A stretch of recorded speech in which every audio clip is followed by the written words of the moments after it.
Sharma horror stories.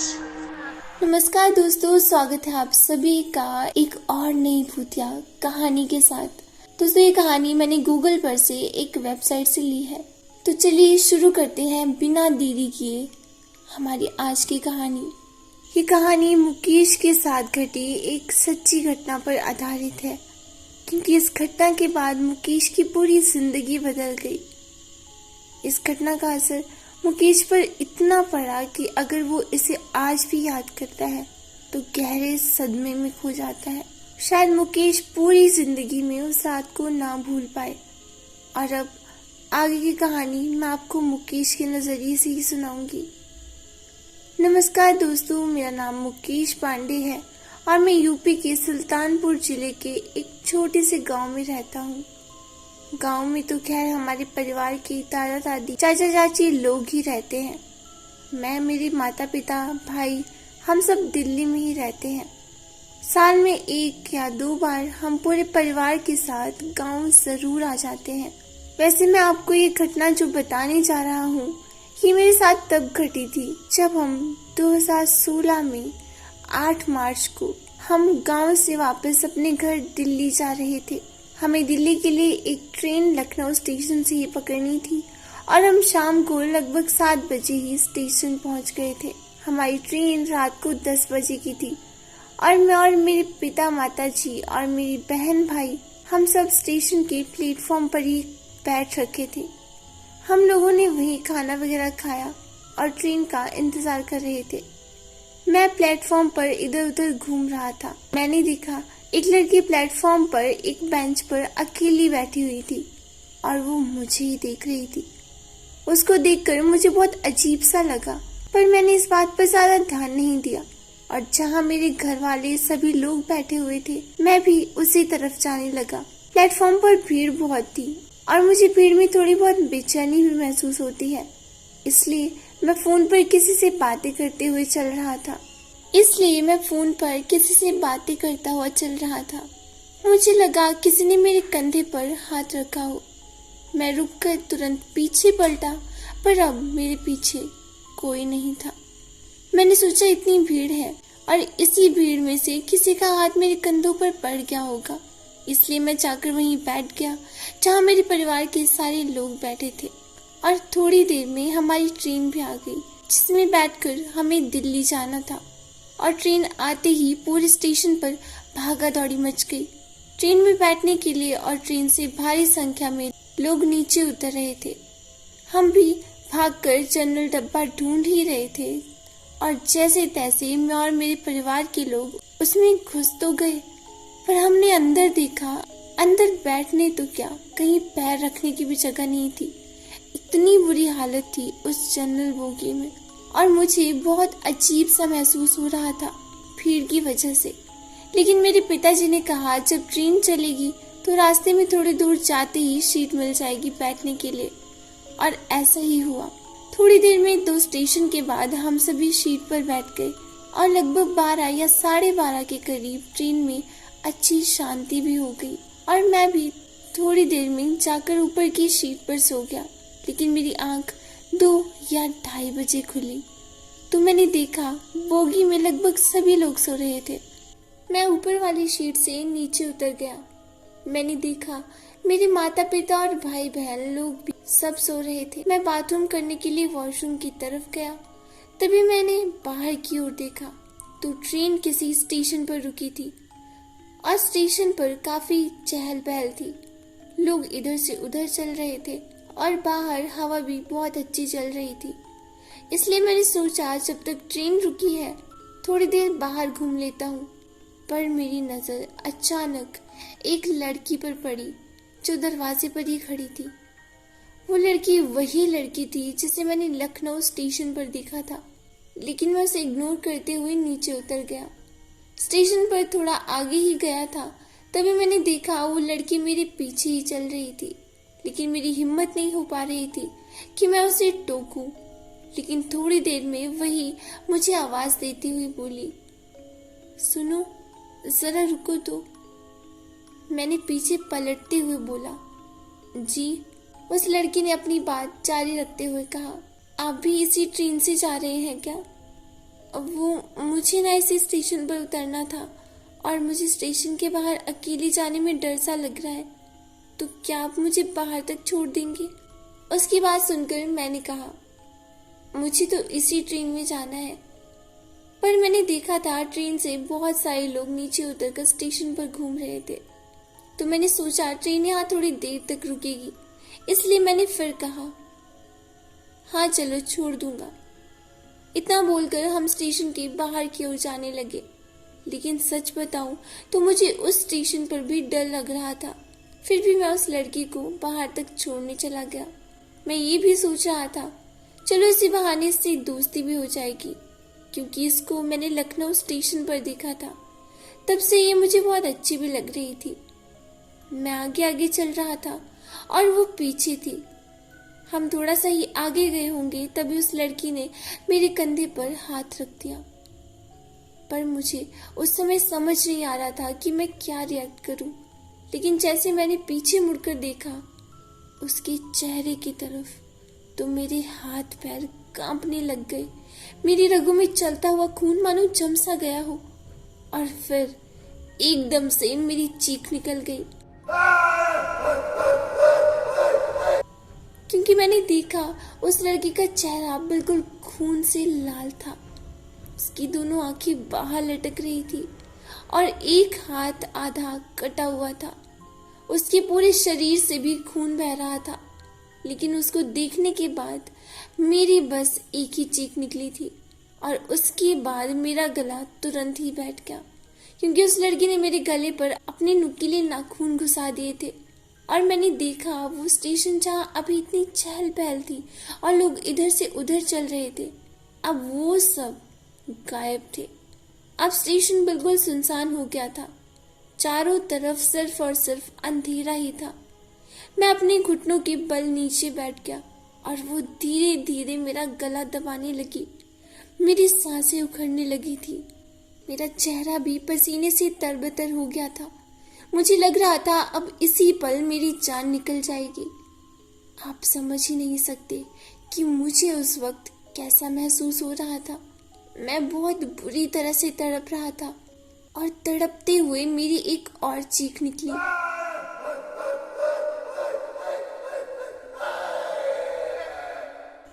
तभी मेरे पापा ने मुझे तुरंत पकड़ लिया और मुझको जगाया। तो मैंने देखा अभी तो मैं उसी ट्रेन में ही था और ऊपर की सीट पर सोते हुए एक खतरनाक भयानक सपना देख रहा था। मेरे पापा ने रुमाल से मेरा चेहरा साफ किया जो पसीने से भीग रखा था। उस हल्की हल्की ठंड में मुझे पसीना आ रहा था। मेरी धड़कनें अभी भी दोगुनी रफ्तार से धड़क रही थी। उसके बाद मेरे पिताजी ने मुझे अपने पास ही नीचे सीट पर बिठा लिया। मैंने घड़ी में टाइम देखा तो रात के अभी 2 ही बज रहे थे। अब मैं उठकर बोगी के वॉशरूम में गया और मैंने अपनी आंखों पर पानी के छींटे मारे और मुंह धोकर फिर से सीट पर बैठ गया। मैंने सोचा जितना भी सफर बचा है सीट पर बैठकर ही पूरा करूंगा। अब मैंने सोच लिया था सोना तो बिल्कुल नहीं है, तो मैंने अब बचा हुआ पूरा सफर जागते हुए सीट पर ही बैठकर काटा। जब नई दिल्ली स्टेशन पर ट्रेन रुकी तो हम सभी सामान उठाकर ट्रेन से नीचे उतर रहे थे। तभी मेरी नजर सामने वाली सीट पर पड़ी तो मैंने देखा कि वो लड़की भी उतर रही थी अपना सामान लेकर, जिसको मैंने लखनऊ स्टेशन पर और रात में सपने में भी देखा था। उसको देखते ही मानो मेरा दिल फिर जोर जोर से धड़कने लगा था और मुझे एक अजीब सा डर लग रहा था। कहने को तो कल रात को वो सपना था, लेकिन वो मुझे बिल्कुल हकीकत लगा था। उस लड़की को देखते ही मेरी हालत खराब हो गई। मैं भी अपने घर वालों के साथ चिपक कर चल रहा था। उसके बाद हम नई दिल्ली स्टेशन से बाहर पैदल ही चल रहे थे किसी ऑटो को देखने के लिए। तभी मेरे होश फिर उड़ गए। मैंने देखा अभी भी वो लड़की हमारे आगे आगे ही चल रही थी। इस बार मैंने अपने भाई से कहा, दिनेश इसे देख, ये लड़की लखनऊ स्टेशन पर भी बैठी थी और जिस ट्रेन में हम आए हैं उसमें ही थी, शायद उसी बोगी में थी जिसमें हम थे। मेरी बात सुनकर मेरे भाई ने पहले तो मुझे बहुत अजीब निगाहों से देखा और फिर कहा, कहाँ, कौन, किसकी बात कर रहे हो? मैंने फिर अपने भाई से कहा, अरे जो तेरे सामने जा रही है। लेकिन दिनेश ने कहा, भैया क्या हो गया आपको, सामने तो कोई नहीं जा रहा। उसके इतना कहते ही अब मानो मेरे पूरे होश ही उड़ गए थे, क्योंकि वो लड़की तो मुझे अभी भी दिख रही थी। और हैरानी की बात तो ये है कि किसी और को नहीं दिख रही थी। लेकिन थोड़ी देर में ही पापा ने ऑटो कर लिया और हम ऑटो में बैठकर अपने दिल्ली वाले घर पहुंच गए। घर पहुंचकर हमने थोड़ी साफ सफाई कराई, क्योंकि घर 2 महीने से बंद पड़ा था। साफ सफाई के बाद खाना वाना खाकर हम आराम करने लगे। मैं भी अपने कमरे में जाकर लेट गया और थोड़ी देर में मेरी आंख भी लग गई। और तभी मुझे नींद में ऐसा महसूस हो रहा था कि मेरे बेड पर कोई और भी लेटा हुआ है और वो बहुत जोर जोर की सांसें ले रहा है और उसने एक हाथ मेरे ऊपर ही रखा हुआ है। मैंने तुरंत आंखें खोली तो मानो मेरे होश उड़ गए और उसके साथ ही मेरे मुंह से बहुत जोर से चीखने की आवाज निकली और मैं बेड से तुरंत कूदकर बाहर की तरफ भागने लगा। मैं रोता चिल्लाता हुआ बाहर भाग रहा था। बाहर मेरे पापा क्यारी में साफ सफाई कर रहे थे। उन्होंने मुझे इस हालत में देखा तो तुरंत आकर पकड़ लिया। पापा मुझसे पूछ रहे थे, क्या हुआ मुकेश बेटा, क्या हुआ तुम्हें? लेकिन मेरे मुंह से आवाज ही निकल रही थी। मैं बहुत ज्यादा डरा हुआ और घबराया हुआ था। थोड़ी देर में हमारे घर के सभी लोग वहां आ गए। सब मेरे से बार बार पूछ रहे थे, क्या हुआ तुम्हें? पर मेरे मुंह से बस इतना ही निकला, वो लड़की अंदर है और वो मेरे कमरे में मेरे बिस्तर पर लेटी है। वो वही लड़की है, वो। मैं साफ साफ नहीं बोल पा रहा था। हकलाते हुए मुंह से मेरे शब्द निकल रहे थे। मेरे पापा और भाई बहन सभी लोग तुरंत कमरे में भाग कर गए, लेकिन उन्होंने देखा कमरे में तो कोई भी नहीं था। कमरा तो पूरी तरह से खाली पड़ा हुआ था। सबने इधर उधर भी देखा, लेकिन कोई नहीं था। ना ही कोई बाहर भी जा सकता था, क्योंकि घर के चारों तरफ बाउंड्री लगी थी और मेन गेट बंद था। मेरे पापा ने फिर मेरे से कहा, बेटा कोई भी तो नहीं है यहाँ, कहीं तुमने शायद कोई सपना देखा होगा। रात में भी डर गए थे, इतना लंबा सफर करके आए हैं, हम लोग सब थक गए हैं, इसलिए तुम्हें कोई वहम हुआ होगा, नींद में तुमने कोई सपना देखा होगा। मम्मी पापा भाई बहन सब यही कह रहे थे कि मुकेश तुमने कोई सपना ही देखा होगा। सब लोग थोड़ी देर में इधर उधर तो चले गए, लेकिन मैं अभी भी बहुत ज्यादा दहशत में था। मैं उन्हें नहीं समझा पा रहा था कि आखिर मेरे ऊपर क्या बीत रही है, क्योंकि मुझे पता था मैंने अभी तो कोई सपना नहीं देखा है, क्योंकि ये सपना तो नहीं हो सकता। जब मैं बेड से नीचे कूदा तभी भी मैंने देखा वो लड़की बेड पर लेटी थी, जो पहले लखनऊ स्टेशन में मिली थी और फिर ट्रेन में मैंने सपना देखा था। और जब हम दिल्ली स्टेशन पर उतरे तब भी वो लड़की उसी ट्रेन से नीचे उतरी थी। हैरानी की बात तो ये थी कि वो किसी को भी मेरे सिवा नहीं दिखाई दे रही थी। यही सब सोचते विचारते दहशत के साए में पूरा दिन खत्म हो गया। और रात को जब सब लोगों ने खाना खाया और अपने अपने कमरे में सोने चले गए और मैं भी अपने कमरे में चला गया, मैंने कमरे का दरवाजा बंद किया और बेड पर ही लेटा हुआ था। कमरे में लाइट भी चल रही थी और मैं फोन में कुछ काम कर रहा था। लगभग 1 घंटे बाद, यानी समय 11 या 11:30 हो रहा होगा, तब मैंने सोचा अब लाइट बंद करके सो जाता हूँ। मैं बेड से उठा और लाइट बंद करने के लिए गया। तभी मैंने सुना कोई कमरे की खिड़की बजा रहा है। खिड़की बजाने की आवाज बड़ी जोर जोर से आ रही थी। मैंने तुरंत खिड़की की तरफ देखा तो फिर से मेरे होश उड़ गए। मेरी रगों में चलता हुआ खून पूरा जम सा गया था। तभी मेरे एक चीखने की आवाज निकली, क्योंकि मैंने देखा कि बाहर वही लड़की खिड़की बजा रही थी, वो अपने एक हाथ से, और उसका एक हाथ कटा हुआ था। चेहरा बिल्कुल कट रखा था और खून ही खून पूरे चेहरे पर, और बाल आगे बिखरे हुए थे और खून ही खून था पूरे चेहरे पर और बाल आगे को बिखरे हुए थे। मेरी नजर उस पर ही थी और मेरे हाथ में मोबाइल फोन भी था। मैंने तुरंत अपने पापा को फोन किया और कहा, पापा मुझे डर लग रहा है, वो बाहर आ गई है, अब वो मेरे कमरे के बाहर खड़ी है। मैंने इतना ही बोला था और मेरे पापा ने भी देरी नहीं लगाई और वो तुरंत मेरे कमरे पर आकर बोले, खोलो दरवाजा मुकेश। मैंने भी तुरंत दरवाजा खोला और डरा हुआ सहमा हुआ सा पापा से लिपट कर रोने लगा। मेरे पापा ने कहा, कहाँ? कोई तो नहीं है यहाँ, कोई नहीं है। मैंने फिर कहा, बाहर तो देखो, बाहर है, देखो खिड़की के पास। अपने बाहर देखा खिड़की की तरफ, लेकिन मेरे पापा ने जैसे ही खिड़की की तरफ देखा तो उन्हें वो नजर नहीं आ रही थी और मैं भी उस समय पापा के साथ ही खड़ा था और वो मुझे अभी भी साफ साफ दिख रही थी। लेकिन हैरानी की बात तो ये है, जब मैं उस कमरे के अंदर था तब मुझे वो बड़ी विचित्र हालत में दिखी थी। उसका हाथ कटा था, खून से तरबतर थी, लेकिन बाहर बिल्कुल सही और बिल्कुल ठीक ठाक खड़ी हुई थी और अपनी डरावनी मुस्कान लिए मुझे देख रही थी। तभी मैंने अपने पापा से कहा, पापा ये मार देगी मुझे, ये नहीं छोड़ेगी मुझे अब।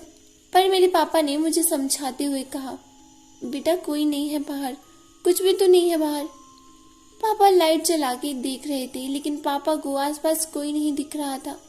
उसके बाद पापा मुझे अपने साथ नीचे बरामदे में ले आए। अब घर के सभी लोग भी जाग चुके थे, मम्मी पापा भाई बहन सब लोग थे मेरे साथ बरामदे में। लेकिन मैं जोर जोर से रो रहा था, बस एक ही बात कह रहा था, वो मुझे मार देगी, अब वो नहीं छोड़ेगी मुझे। घर के सब लोग मेरे पास ही बैठे हुए थे और सब मुझे समझाते हुए कह रहे थे, कोई नहीं है यहाँ, कौन मारेगा तुम्हें मुकेश, हम हैं यहाँ ना, कोई नहीं मार सकता तुम्हें और कुछ नहीं होगा। ऐसा क्या हो गया मुकेश तुम्हें? उसके बाद बरामदे में एक चारपाई रखी हुई थी, सबने मुझे उसी पर लटा दिया, लेकिन वो लड़की मुझे मेरे सिरहाने के सामने खड़ी फिर दिखाई दे रही थी और वो मुझे डरावनी मुस्कान लिए घूर रही थी और मैं अपने मम्मी पापा को सबको कह रहा था, ये देखो यहीं खड़ी है।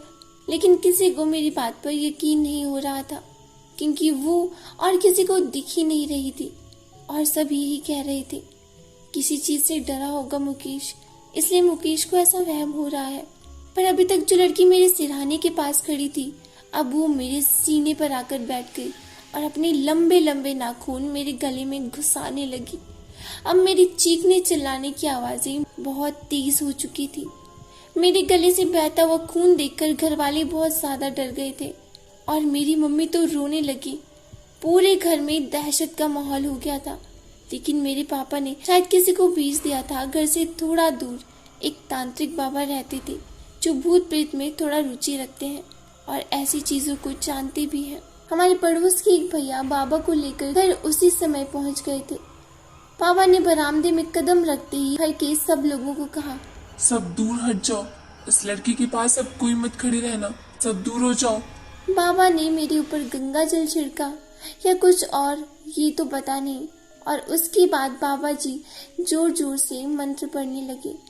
बाबा मंत्र तो पढ़ रहे थे, लेकिन मुझे ऐसा लग रहा था कि मैं अपने बस में नहीं था और मेरे मुंह से अपने आप आवाज निकल रही थी, ये मुझे पसंद आ गया है, मैं भी इसे पसंद हूँ, इसलिए मैं इसको लेकर जाऊंगी।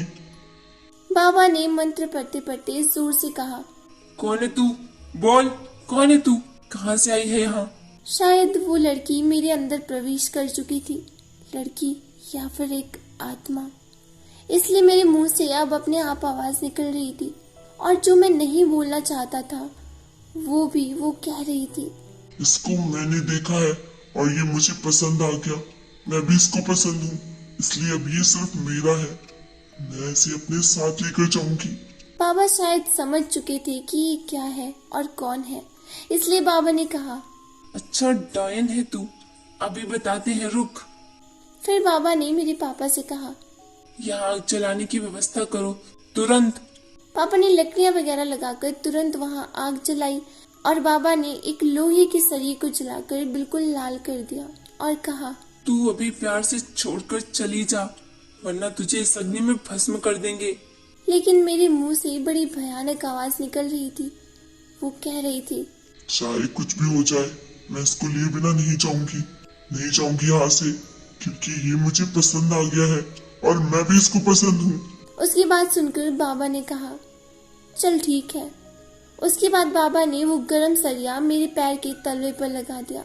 मुझे उस गरम सरिये का कुछ भी असर नहीं हो रहा था, पर तभी मैंने देखा, उस समय सब लोगों ने देखा कि वो डायन वहीं पर सबके सामने आ गई और उसने गुस्से में कहा, ये तांत्रिक छोड़ दे मुझे, वरना सबसे पहले तुझे ही मारूंगी, फिर इन सबको, वरना हट जा मेरे रास्ते से। मुझे तुम सबसे कोई लेना देना नहीं, मुझे बस ये लड़का चाहिए। फिर बाबा ने कहा, अभी मैं तुझे इसी में भस्म कर दूंगा, नहीं तो अभी भाग जा यहाँ से और कभी लौट कर मत आना। बाबा ने इतना कहा और मंत्र पढ़े और अग्नि में कुछ डालने लगे। तभी उसके रोने चीखने की आवाज बढ़ गई और उसको भागते हुए अब सब लोग देख रहे थे। उसके बाद बाबा ने बताया कि वो एक डायन है। बाबा ने फिर अपनी बात जारी रखते हुए कहा, पहले वो रेलवे स्टेशन पर चाय और समोसे बेचती थी, पर एक दिन वो लड़का जिसको वो पसंद करती थी, उस लड़के ने उस लड़की को मार दिया। उसने उसके चेहरे को ब्लेड से पूरी तरह से काट दिया और उसका एक हाथ काटकर उसके पूरे शरीर में चाकू से जख्म कर दिए और तड़पते हुए इस लड़की ने अपनी जान दे दी थी। बाबा उसे देखते ही सारी कहानी समझ गए थे, बस उसके मुंह से ही सुनना चाह रहे थे। बाबा ने फिर कहा, मुकेश ने इसको देखा होगा और इसे वो अच्छी लगी होगी और मुकेश भी उसे पसंद आ गया। अगर तुम लोग थोड़ा और देर करते मुझे बुलाने में, तो शायद आज ये मुकेश की जान ले लेती और उसे अपने साथ ले जाती। उसके बाद मंत्र पढ़कर बाबा ने ताबीज बनाई और मेरे गले में डाल दी और एक हाथ में धागा बांधा। फिर कहा, अब ऐसा कुछ नहीं होगा। इतना कहकर बाबा जो चले गए, पर मैं उसी दहशत में उस रात तो क्या, कई रातों तक सो नहीं पाया और मैंने उसके बाद से कभी भी ट्रेन से सफर नहीं किया। इसलिए ये कहानी आज मैंने आपके सामने बता तो दी, लेकिन सच मानो ये कहानी बताते समय आज मेरी रूह फिर कांप रही है। आज भी मैं उस दहशत में हूँ।